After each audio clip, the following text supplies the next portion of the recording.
Muy interesante, ¿no? Que tiene que ver con uno de los objetivos fundamentales de la Ayurveda.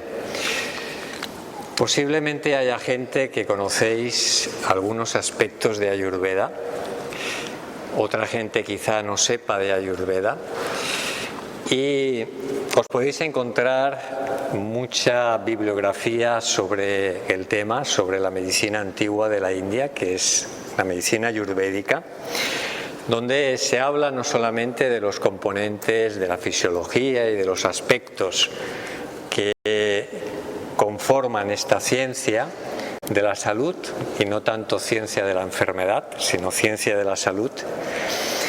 Pero hay un elemento que para mí se hace poco hincapié, ¿no?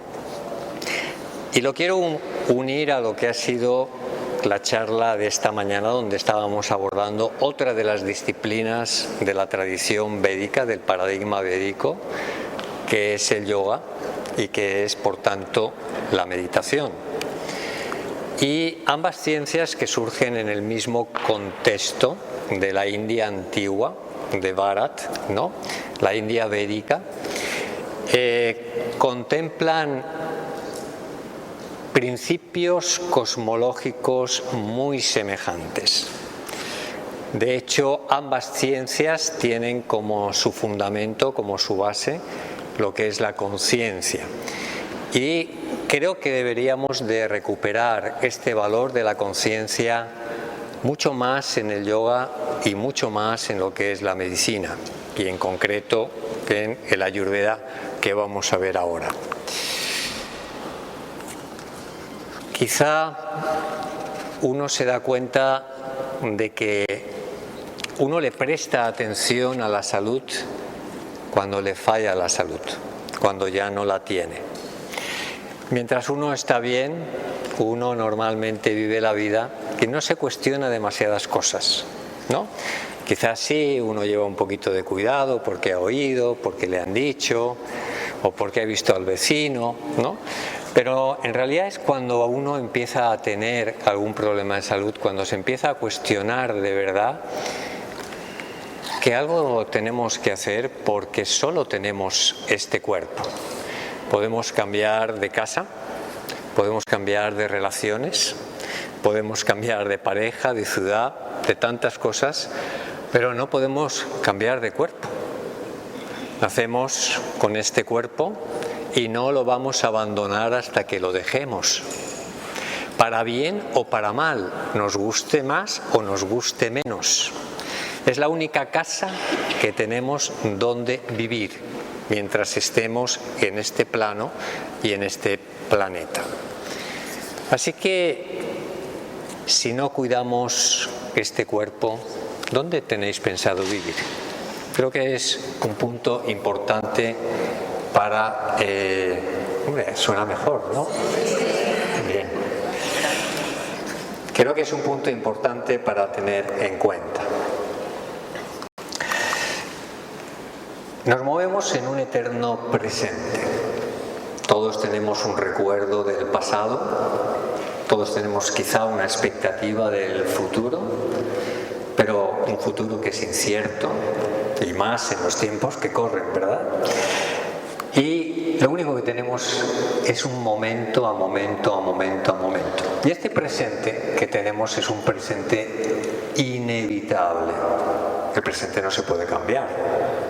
Podemos cambiar el futuro inmediato dentro de un segundo, 5 minutos, pero el presente, el ahora, cada uno está donde está, cada uno tiene el cuerpo que tiene, los pensamientos que tiene, y esto no se puede cambiar.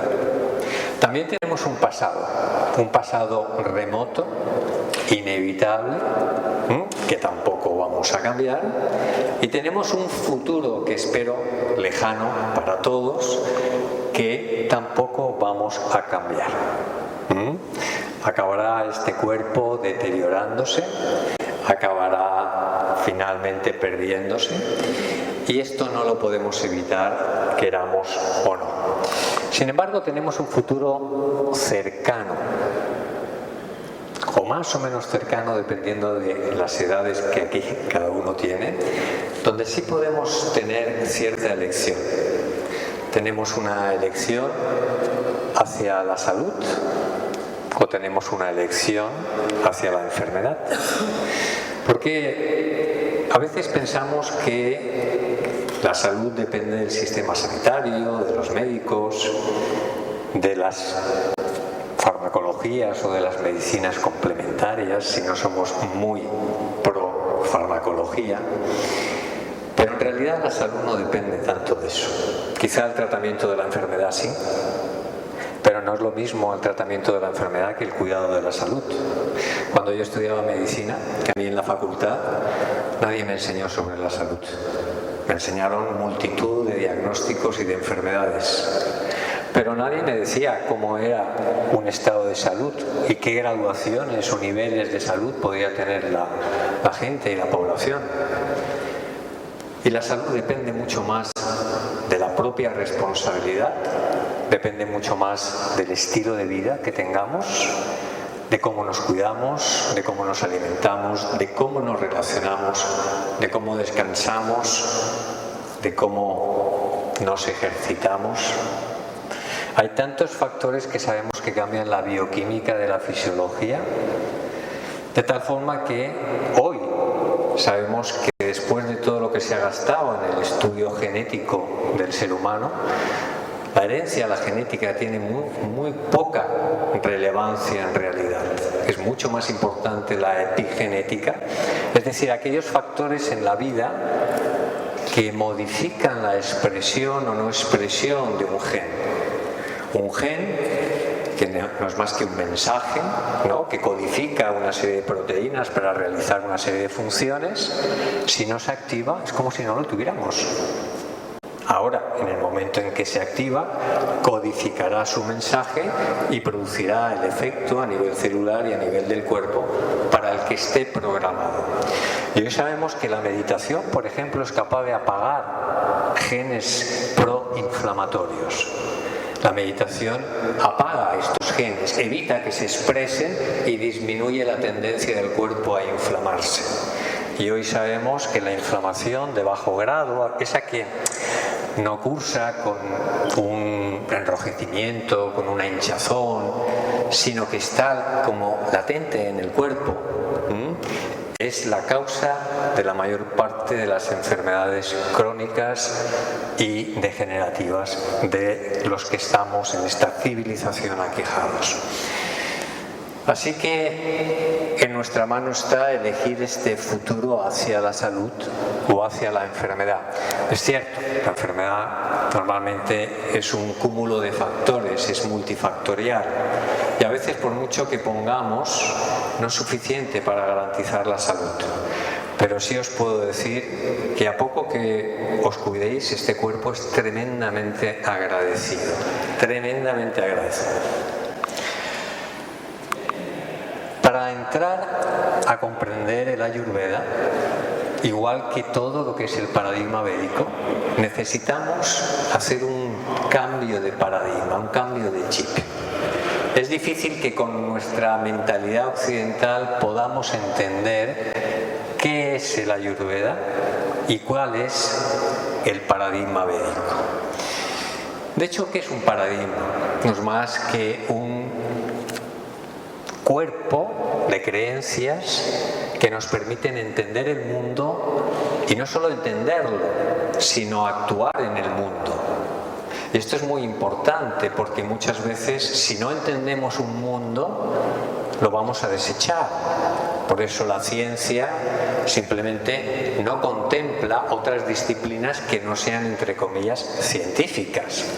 Y así nos encontramos con que esta imagen que veis aquí, que es una imagen que todo el mundo da por hecho, aunque nadie se ha abierto en canal, ¿verdad? Nadie se ha abierto y es difícil que hayáis estado en una sala haciendo una autopsia o en una sala de anatomía donde abrís un cadáver y veis lo que hay, pero todo el mundo da por hecho que esto es así, ¿no? Que todos tenemos un corazón, unos pulmones, etcétera, etcétera, ¿no? Pero si vemos este mapa que también conoceréis, ¿no?, donde está dibujado un poco la estructura energética desde la perspectiva del yoga y del tantra, nos encontramos con que en realidad los dos son mapas de lectura de una realidad que es además mucho más compleja y mucho más amplia de lo que un mapa puede representar. Así pues, nos encontramos con que tenemos diferentes mapas médicos o sistemas médicos de la realidad, ¿no? Y eso significa que el médico alópata de la medicina occidental tiene su propio código de lectura para entender lo que le está ocurriendo al cuerpo y tiene su propio código de lectura para poder entender qué tipo de sustancias o tratamientos puede aplicar. Pero no niega que el médico tradicional chino entienda la realidad de un modo diferente y también cure, y que lo haga un chamán o que le haga un médico ayurvédico, cada uno con su lenguaje diferente, con su código de lectura diferente. Porque a veces todo lo que no entra en la ciencia se considera obsoleto o que no se debe de tener en cuenta. Y sin embargo, cuando nosotros nos vamos a una definición de lo que es un sistema técnico-científico, no es más que lo que veis ahí, hacer algo sabiendo racionalmente qué se hace y por qué se hace, y hacerlo en referencia al conocimiento racional y lógico de la enfermedad y del remedio. Punto.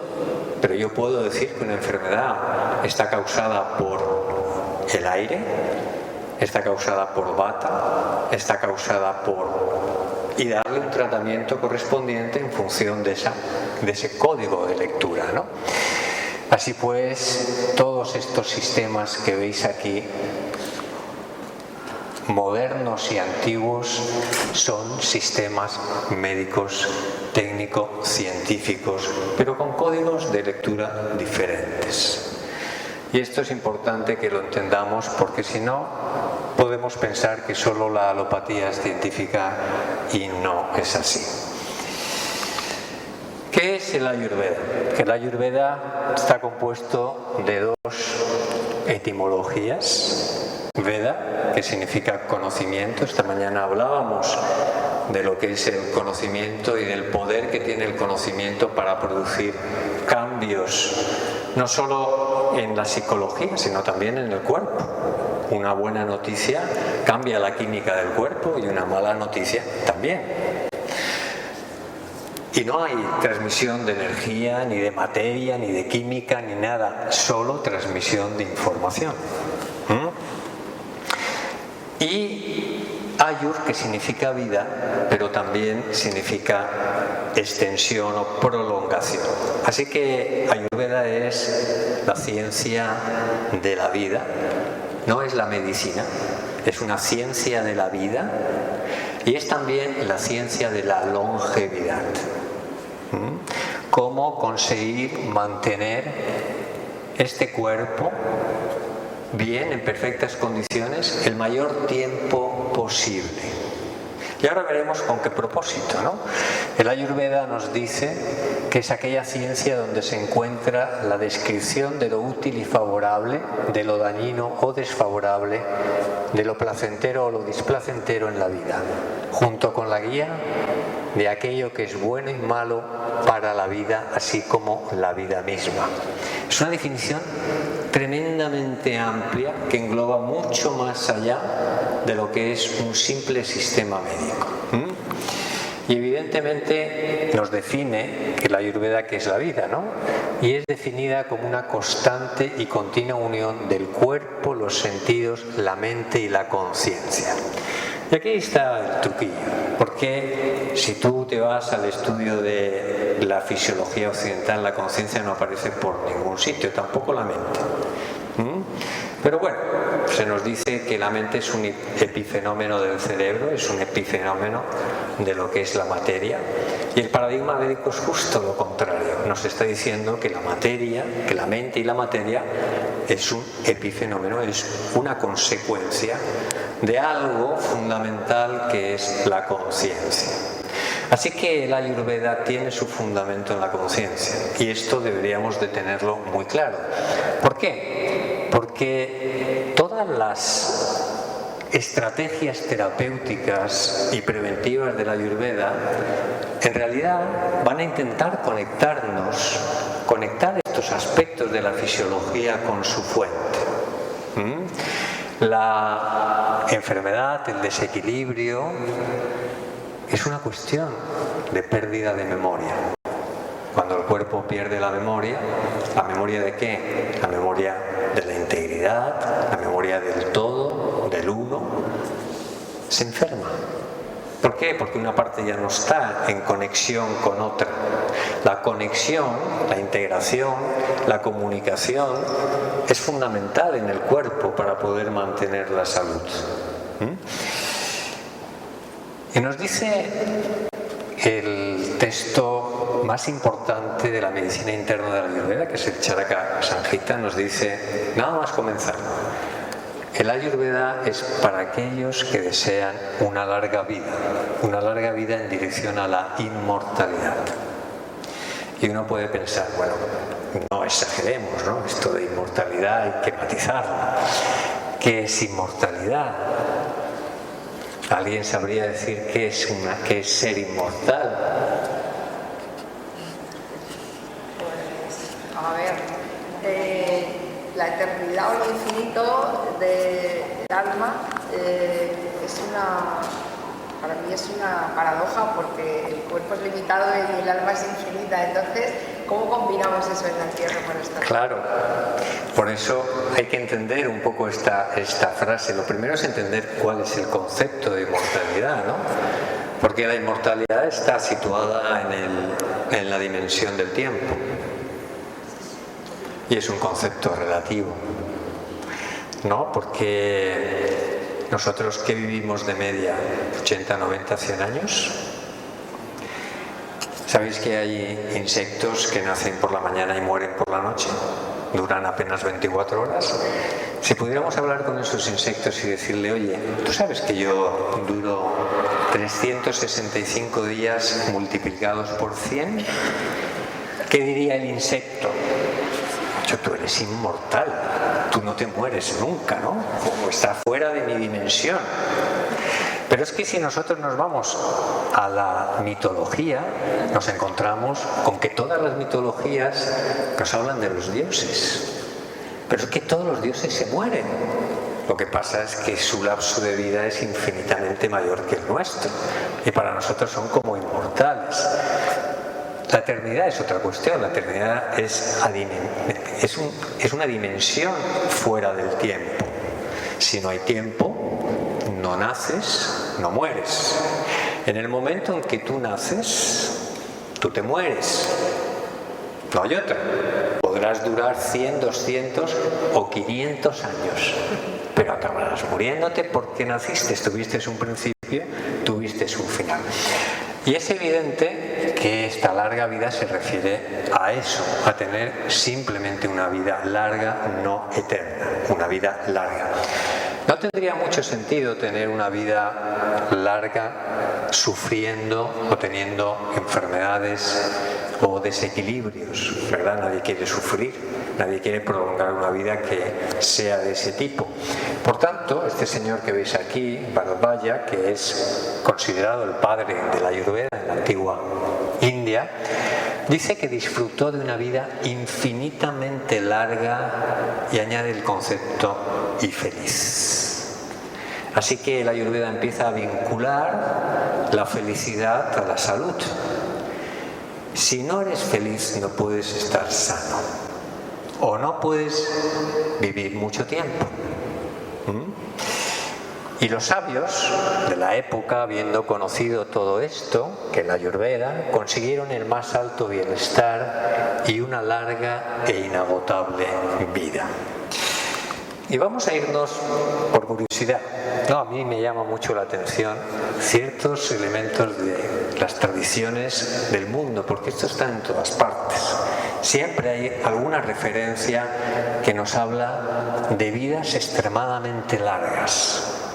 Si nosotros nos vamos a nuestra tradición, la tradición cristiana, católica, que tiene como fundamento la Biblia, y nos vamos al Antiguo Testamento, ¿qué nos encontramos en el Génesis? nos encontramos la vida de los patriarcas de la humanidad. Y resulta que estos patriarcas nos dice, y vivió Adán 130 años y engendró un hijo. Y fueron todos los días de Adán 930 años. Y así habla de una serie de sujetos como Set, como Enós, hasta llegar al mítico Matusalén que vivió sus 967 años. Y uno puede pensar, bueno,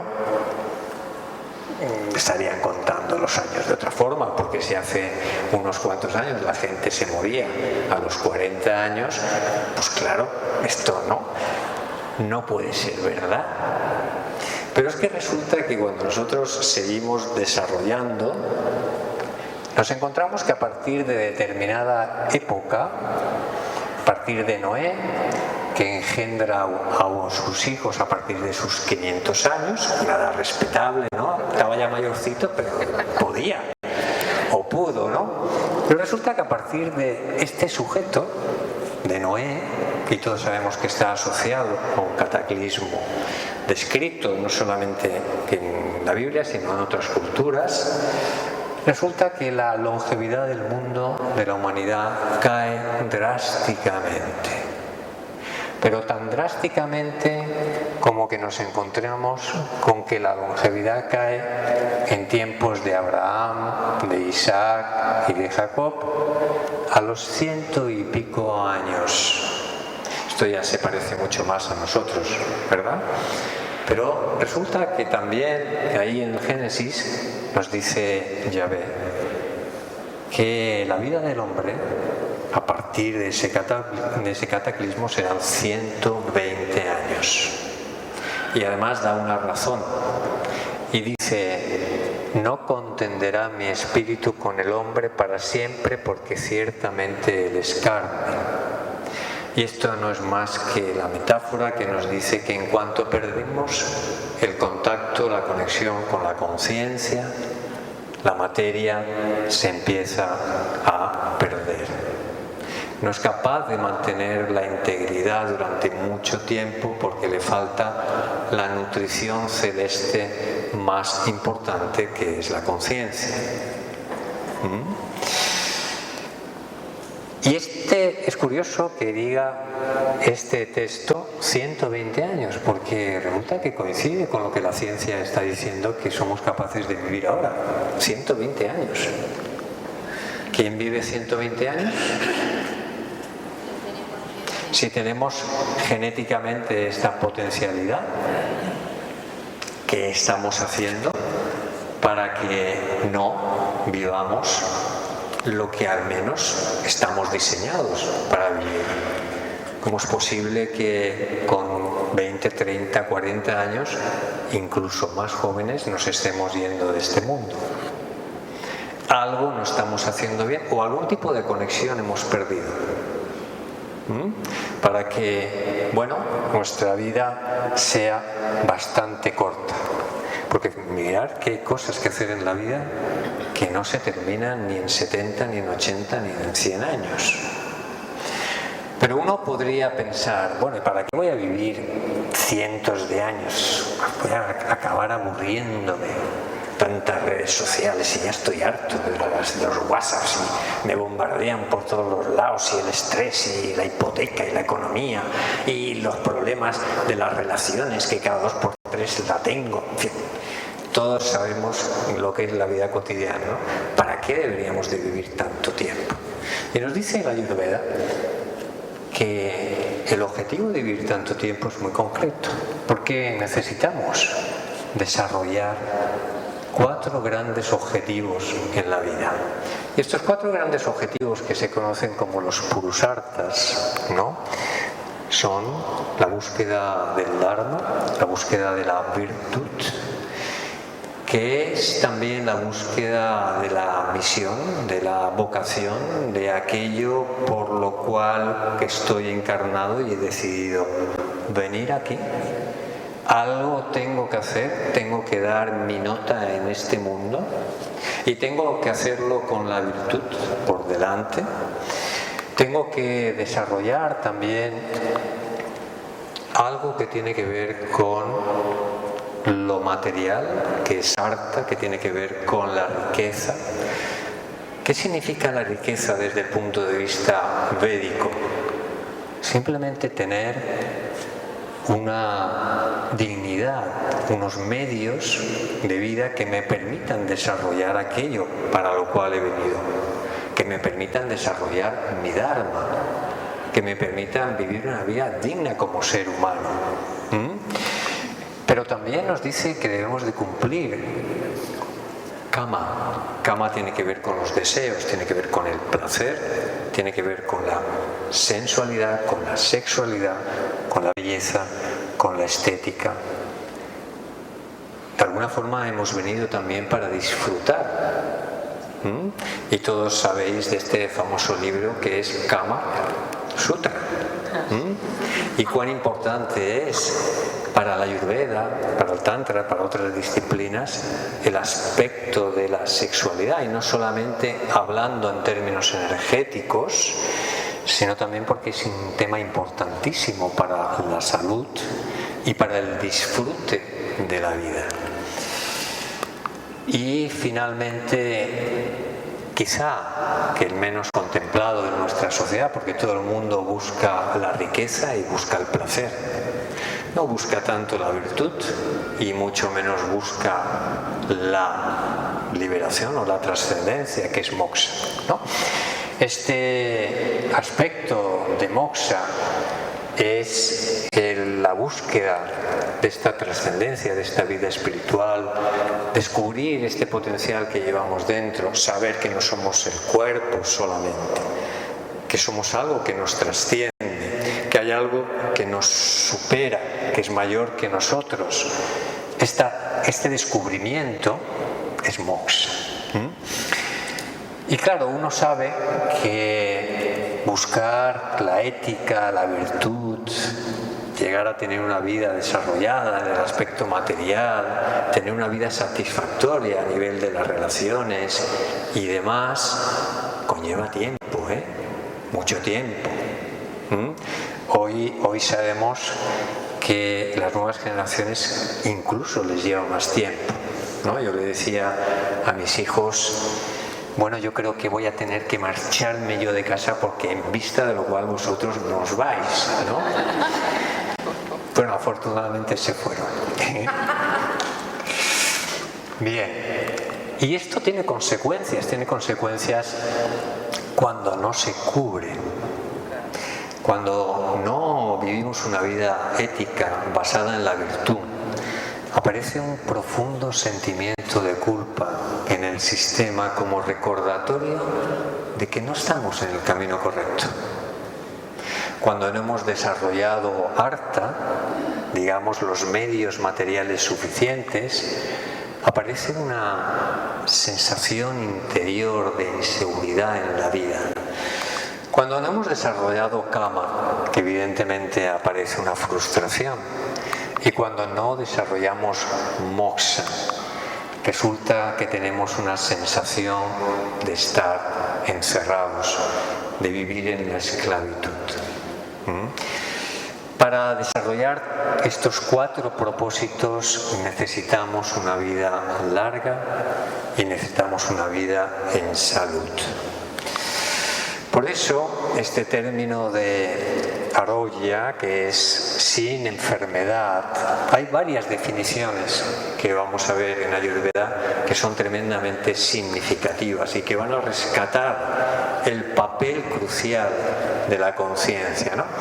Porque la salud la podemos valorar desde diferentes conceptos, ¿no? Simplemente como la ausencia de enfermedad.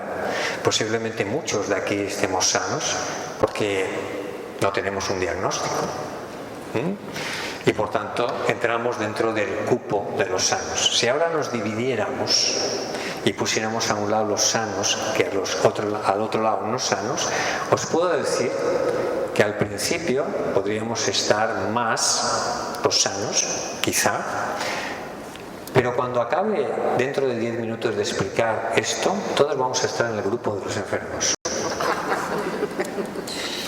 Porque yo puedo decir que si la salud es la ausencia de enfermedades y dolencias, aunque no tengamos un diagnóstico, porque a mí puede ser que no me encuentre bien, pero que vaya al médico y me digan, pues mira, la analítica la tienes bien, la radiografía te sale bien, no tienes nada, estarás estresado, ¿no? Serán nervios.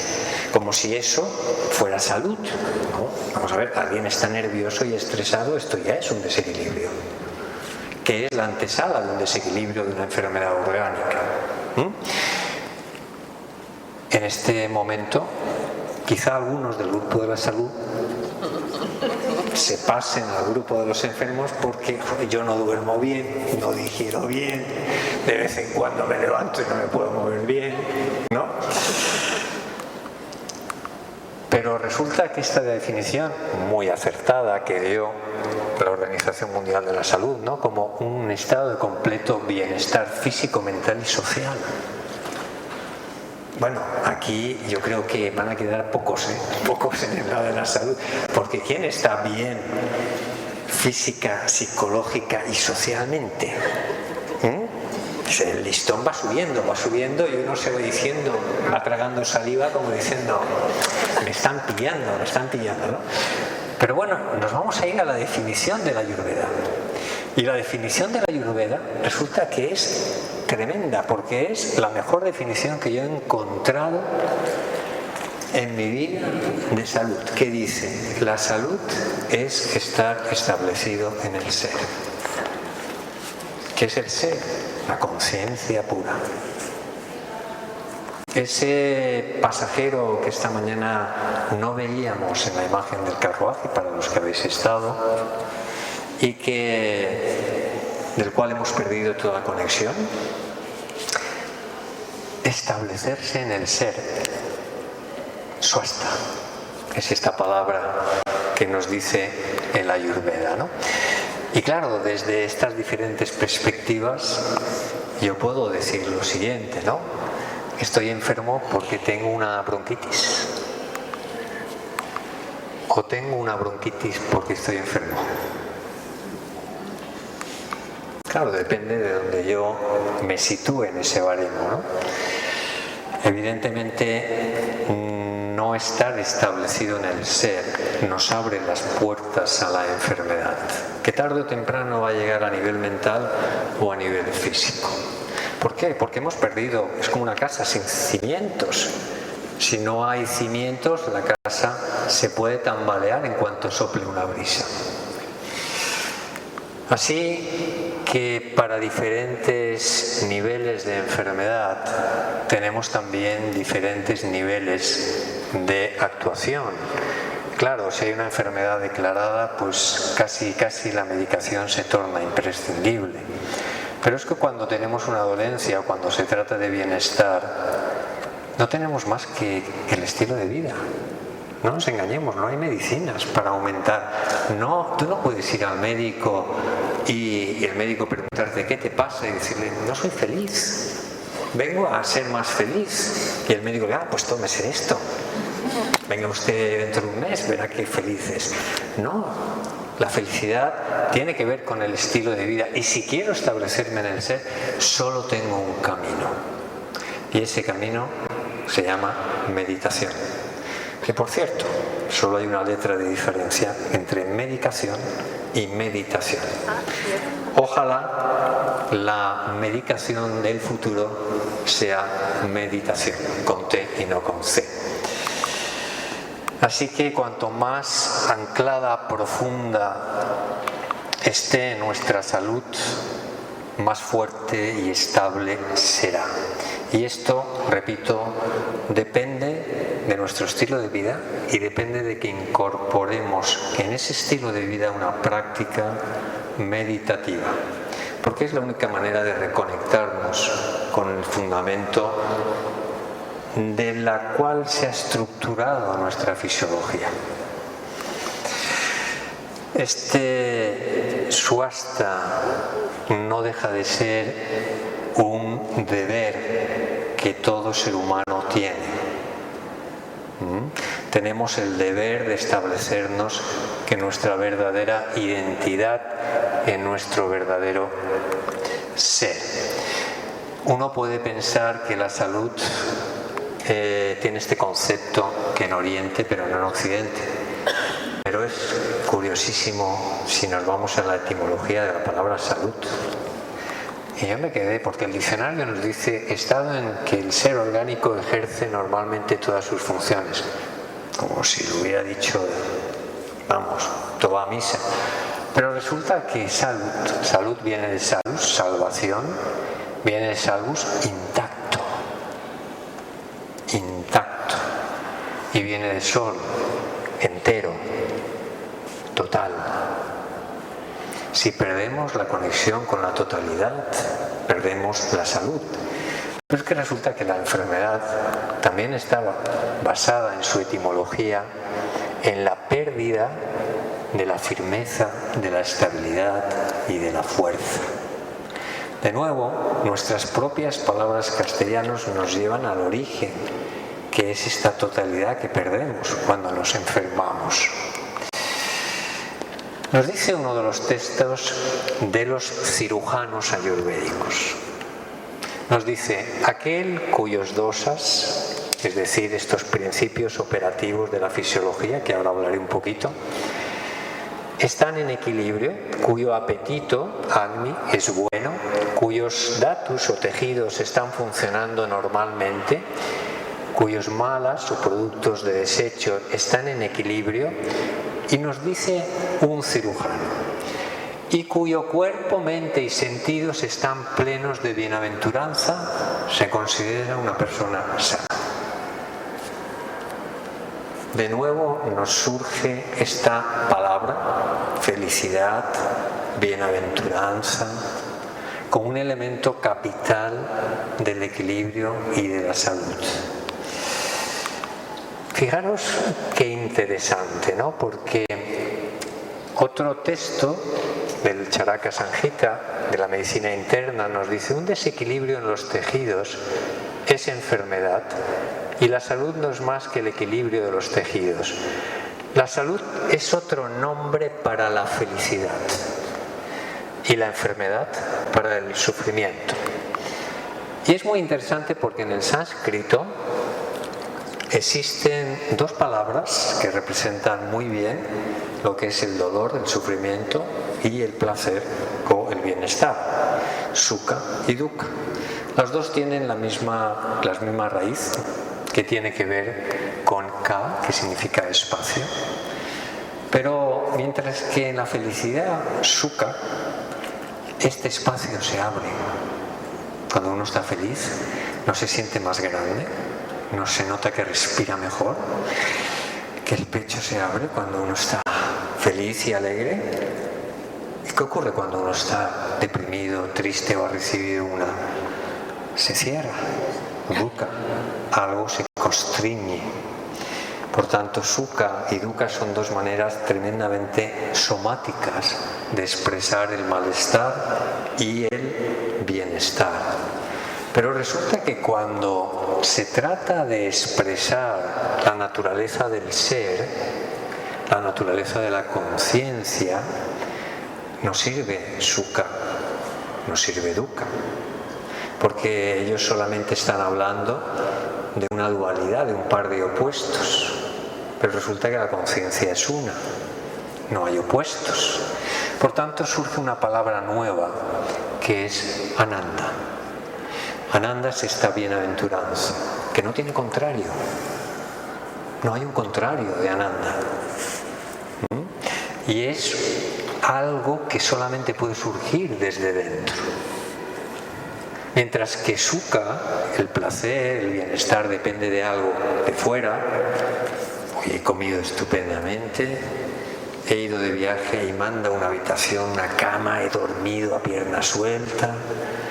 1000 historias en la vida cotidiana que nos alegran o que nos hacen sufrir. Ananda solamente se puede vivenciar desde el momento en que contactas y conectas con este ser interior que tiene como naturaleza la propia bienaventuranza, ¿no? Alguien de nuestra tradición nos decía: el reino de los cielos está dentro de vosotros. Y no es más que esta vivencia de Ananda, ¿no? Alguien, Mariló decía lo del paraíso portátil, ¿no? Y en realidad este Ananda es ese paraíso que llevamos a todas partes si estamos en contacto con nuestro ser interior, con nuestra conciencia. Y fijaros lo que nos dicen: todas las enfermedades empiezan con el deseo, con la pasión. El remedio para todas las miserias es la eliminación de la fascinación del deseo.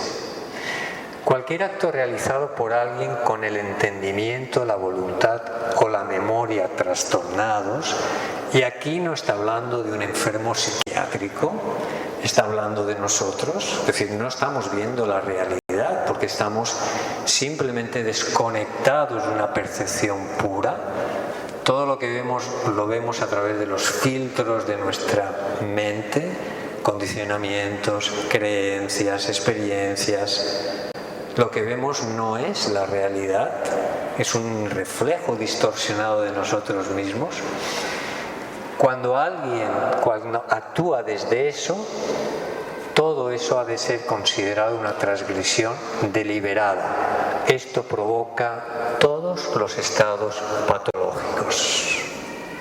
Nos está hablando de algo muy importante, que es la pérdida de conexión con lo interior, la pérdida de conexión con lo divino, la pérdida de este swasta, de este estar establecido en el ser.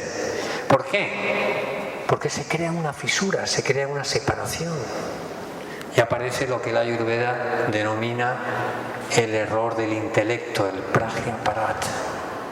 El intelecto se pierde en la multiplicidad. Hay tantos valores diferentes aquí, cada uno de nosotros somos diferentes. Pero es que esta sala es diferente de otros edificios. Todo el universo está lleno de valores diferentes. Y estamos absortos en la multiversidad. Hemos perdido el contacto con la unidad y por tanto, ¿qué ocurre? Nos fragmentamos. Estamos fragmentados. No tenemos un sentido del yo estable. Nuestro yo cambia.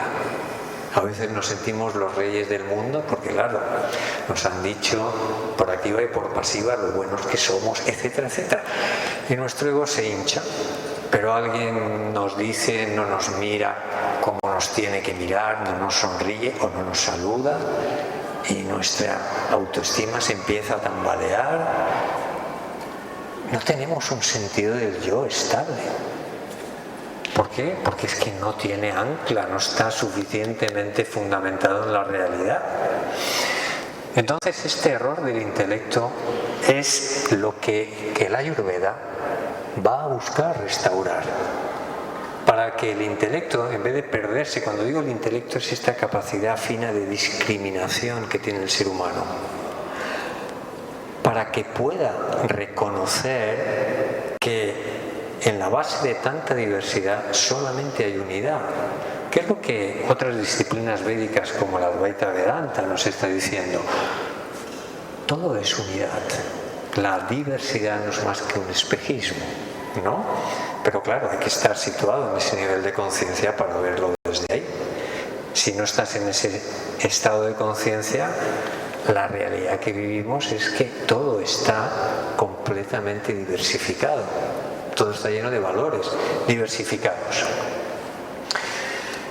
Así que esta es la primera causa de enfermedad, este olvido de nuestra verdadera naturaleza, esta pérdida de la memoria, que hace que en definitiva yo vaya contaminándome por las cualidades de la agitación y de la ignorancia, de rayas y de tamas que veíamos también por la mañana.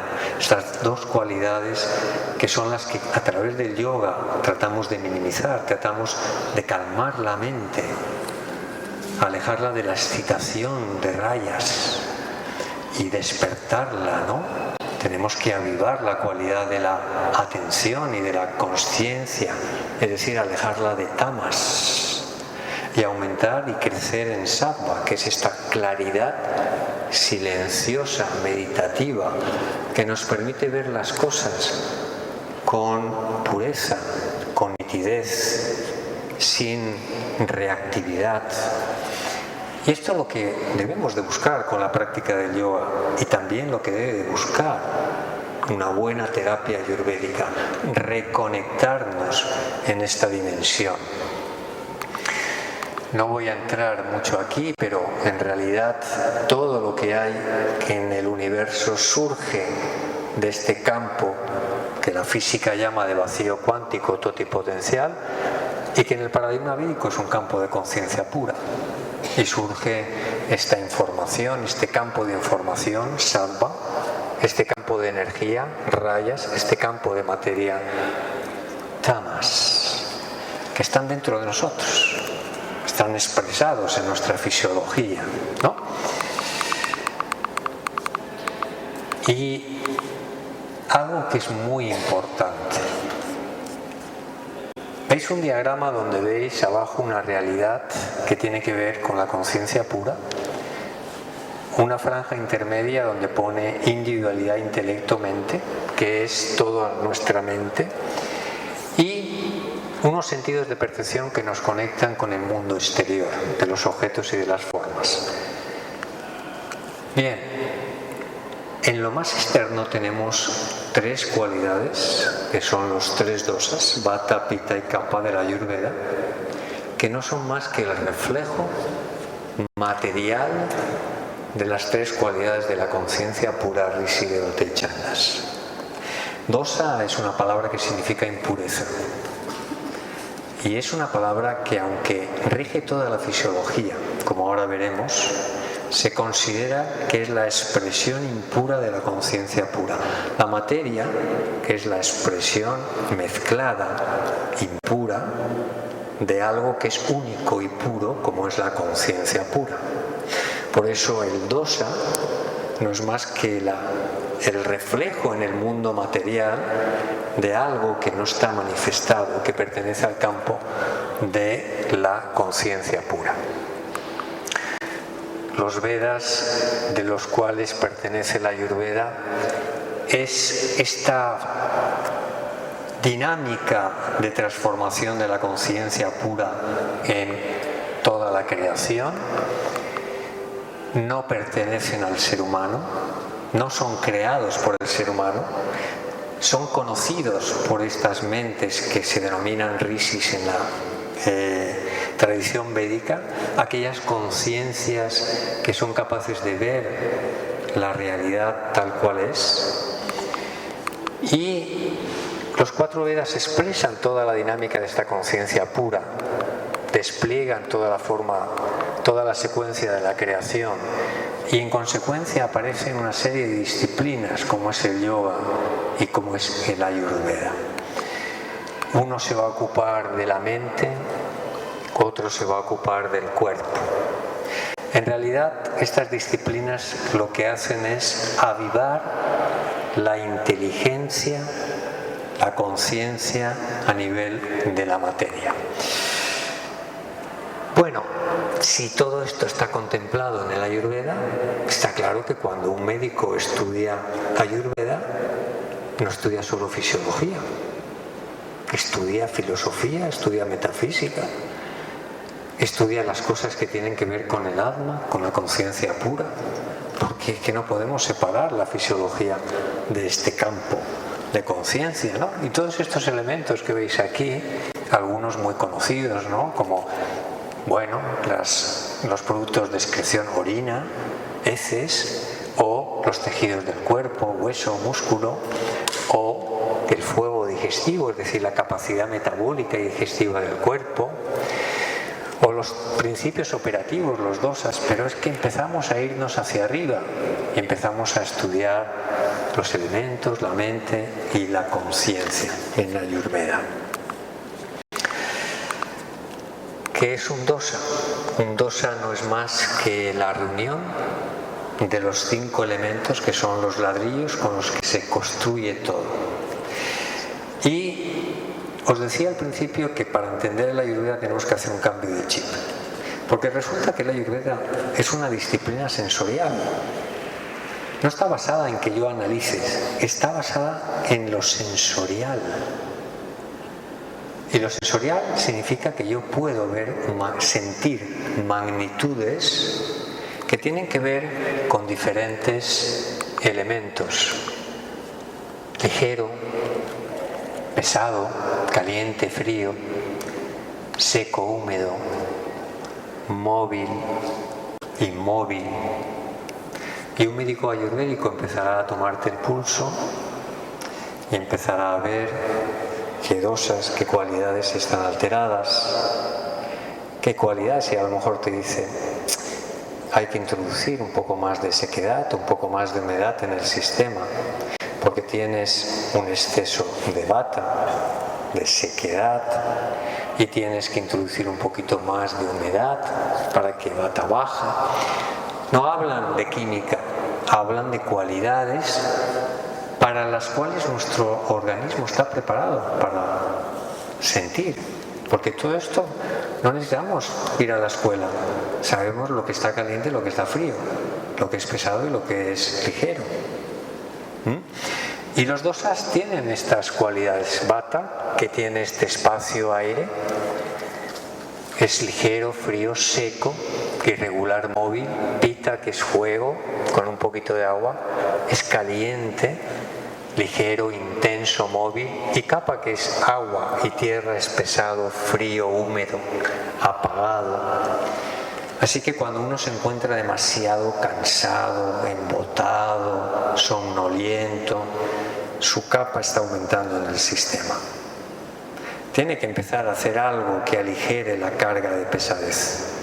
Y lo mismo con un Vata, que está demasiado elevado y entonces está demasiado móvil, inestable, ¿no? Disperso, no se puede quedar quieto. Tiene que estar siempre en movimiento, empezando cosas, porque es como el aire que va para aquí, para allá, para allá. Necesita un poco de tierra. Tienes que llevarlo a tierra, tienes que darle alimentos que le calmen, tiene que darle masaje con aceite para que pueda, digamos, este vata, este aire asentarse. Y entonces la fisiología se calma, la fisiología se equilibra. No porque le haya dado un paracetamol, sino porque ha actuado sobre las cualidades que están interactuando en los síntomas, o que están, mejor dicho, en la causa de los síntomas. Y los dosas afectan a todo, a la estructura, es decir, a la apariencia, al peso, a la musculatura, pero también al apetito, al gusto, a la digestión, al sueño, a la menstruación, al temperamento, al carácter, a las emociones. Podemos decir que somos la expresión del estado de nuestros dosas. Y esto es muy interesante porque resulta que puede ayudarnos a minimizar los conflictos de las relaciones. ¿Sabéis por qué? Porque no nos tomaríamos las cosas tan a nivel personal si sabemos que nuestra pareja hoy tiene el pita, la irritabilidad un poco subida, ¿no?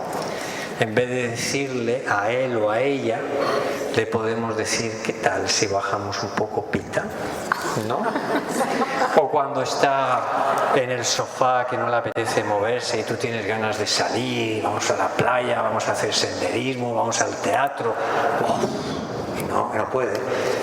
¿No tienes un poquito de más de capa? Estás un poquito ahí pesado, apalancado. Vamos a meterte un poquito de aire a ver si te sube el vata y te mueves.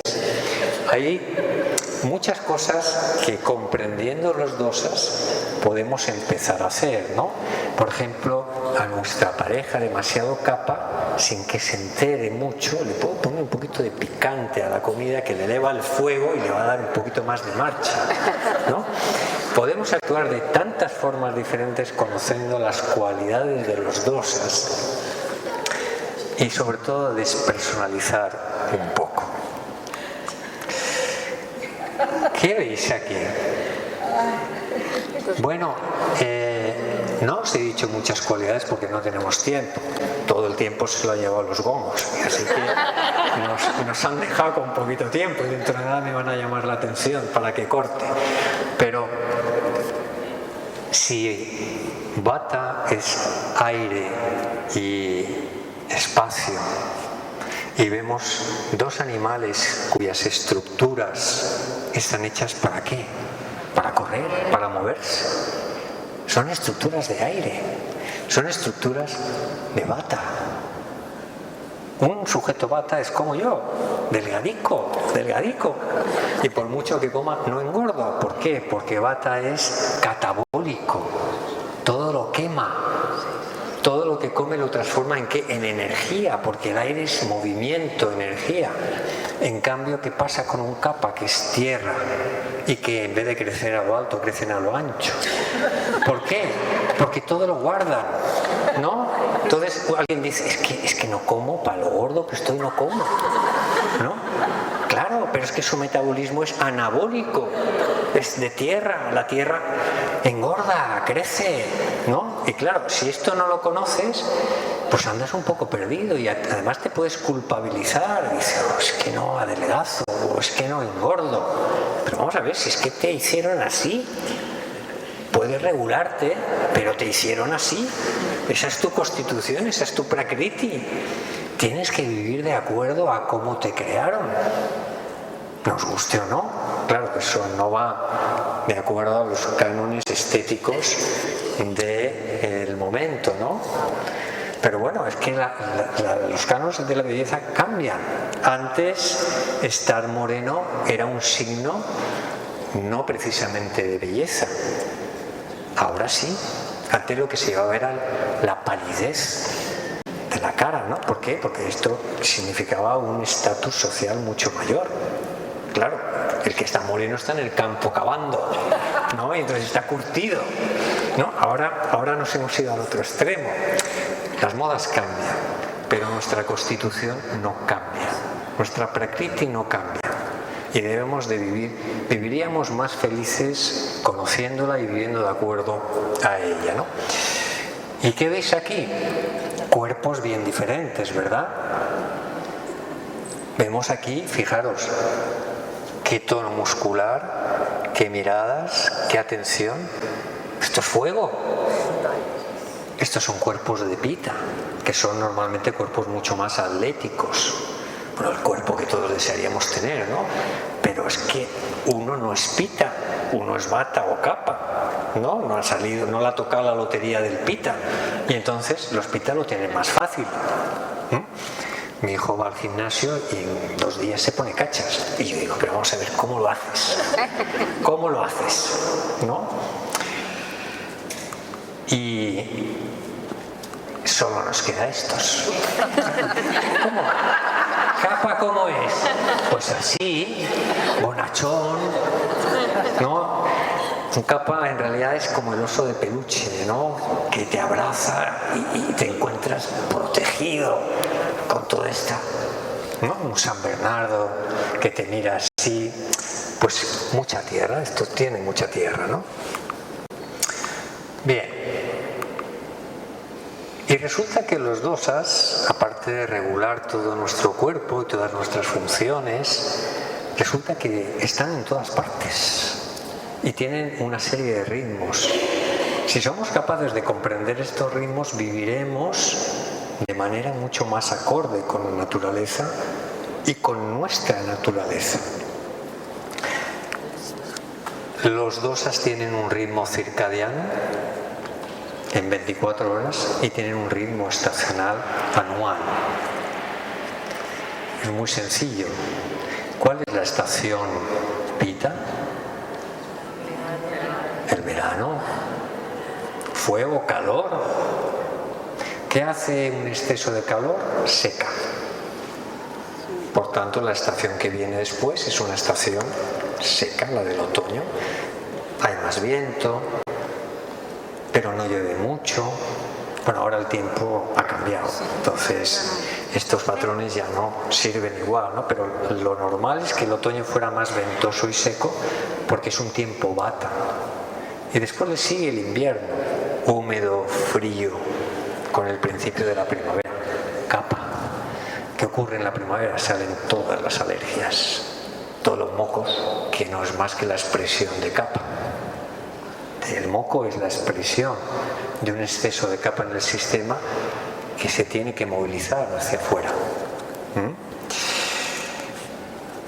Y si nos vamos al día, resulta que el mediodía, ¿qué es? Pita. Cuando el sol está arriba, es cuando más calor hace, y después viene Vata, después viene Kapha. Y esto trae consecuencias tremendas para nuestra salud, porque queramos o no, somos seres que vivimos, nuestra fisiología vive bajo el ritmo. Si perdemos el ritmo, perdemos la salud. Nuestras hormonas se secretan a determinadas horas.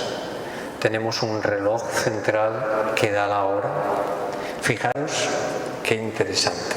En el núcleo supraquiasmático, que es el reloj que da la hora en el cuerpo, existen unos genes que se expresan cuando el sol está arriba.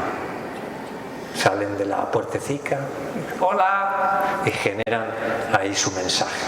Dan la campanada y todo el cuerpo dice, sí, no, son las 12 del mediodía. Y toda la fisiología se ordena. Es increíble. La cronobiología tiene una importancia crucial y cada vez se está experimentando más en que un fármaco no actúa igual en según qué periodos le estés. Pero claro, es que desde la Ayurveda sabemos que no es lo mismo que estés en un periodo Vata, que en un periodo Kapha, que en un periodo Pitta.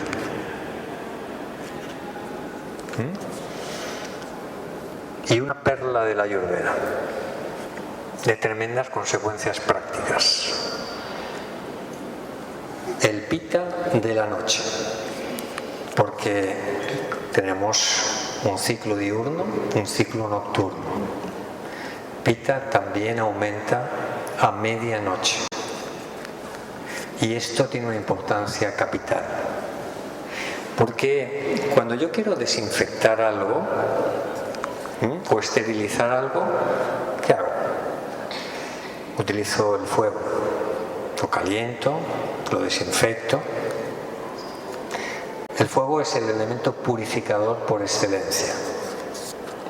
Cuando Pitta aumenta, los sistemas digestivos, metabólicos y purificadores de la fisiología aumentan. ¿Qué ocurre si yo no estoy durmiendo en el momento en que Pitta aumenta por la noche? Pues que el exceso de energía que mete en el sistema, en vez de utilizarse en restaurar el cuerpo, se utiliza en trabajar o en divertirme o en digerir la cena tardía que he tomado porque he salido a cenar con los amigos. Y como eso lo voy acumulando, porque esta sociedad está basada en un horario completamente antinatural, que no sigue para nada los ritmos de nuestra fisiología va por un lado y nuestra sociedad va por otro. Y así vamos, cada vez con mayor cantidad de enfermedades crónicas por todos los lados. Es tan importante que nos acostemos tempranos para que la fisiología tenga, debido a estos ciclos, oportunidad de restaurarse, que cuando no lo hacemos nos estamos enfermando sin saberlo. Entonces es tremendamente importante que respetemos el sueño en cuanto a calidad y en cuanto a tiempo. Y es la mejor medicina que podemos tener. Y lo digo con suficiente experiencia y evidencia científica de que tú regulas a un paciente el sueño y le disminuyes los tratamientos farmacológicos en la mayoría de los casos. ¿Por qué? Porque el cuerpo se empieza a restaurar.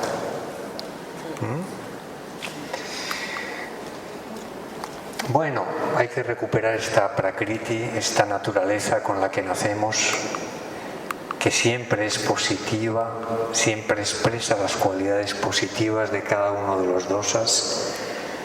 Y esto tenemos que tenerlo en cuenta, ¿no? Porque cada dosa tiene sus cualidades, aunque cuando se desequilibra va a tener también sus síntomas, pero en su cualidad positiva, cuando el dosa está equilibrado, expresa lo mejor de sí.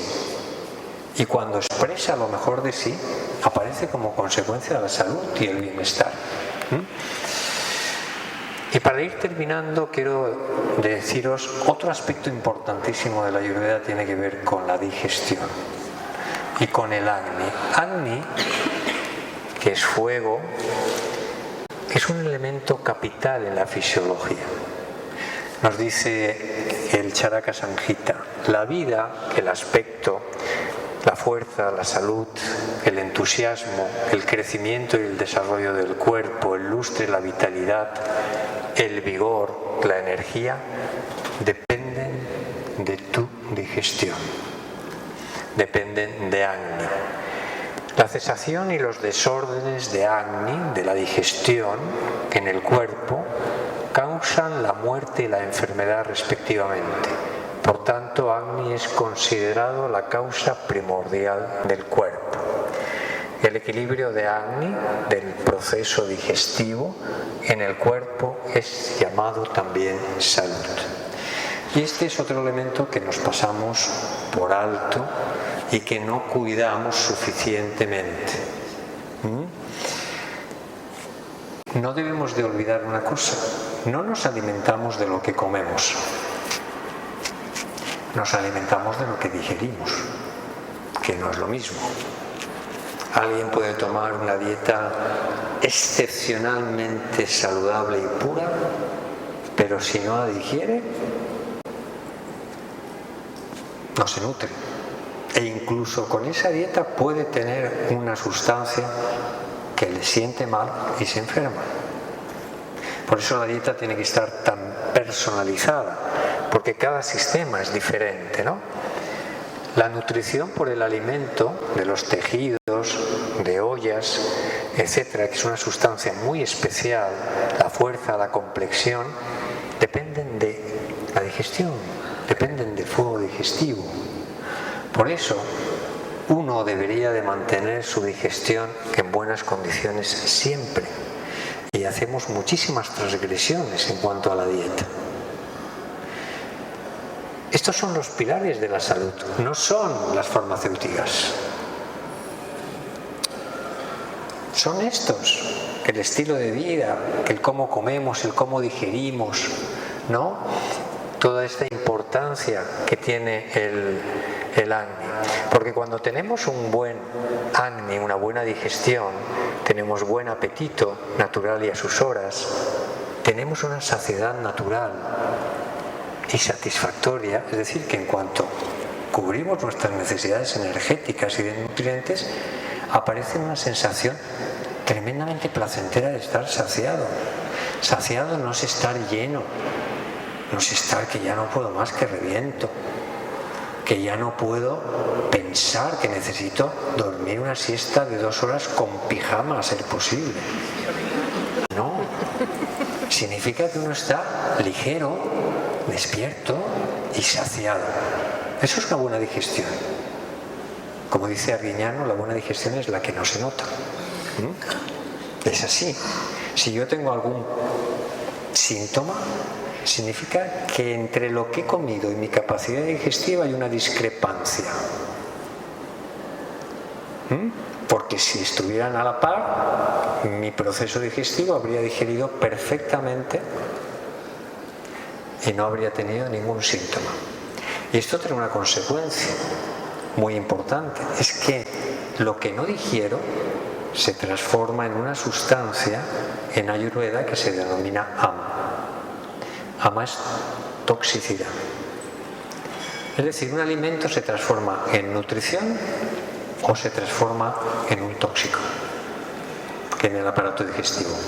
Por eso todos los sistemas de medicina natural te dicen: toda enfermedad empieza en el intestino.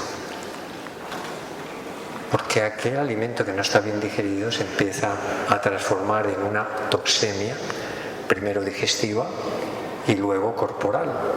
Y empieza a invadir el tejido conectivo y finalmente los tejidos nobles, que ya no pueden realizar sus funciones, y aparecen las enfermedades en su diagnóstico occidental. Mary, ¿cómo vamos de tiempo? Ya me he pasado, ¿no? Pero la culpa ha sido del gong. De retraso, pero bueno, no pasa nada. Vamos a fluir. Estamos terminando. Vamos a fluir como los bata, con el aire. Bueno, buena digestión, buena eliminación, muy importante. Un buen Agni hace que tú no solamente digieres, sino que elimines correctamente. Y fijaros, buen tono vital y energético, motivación, entusiasmo, ligereza, aspectos que van mucho más allá del cuerpo, ¿no? Cuando uno tiene estas características, significa que tiene un buen proceso digestivo.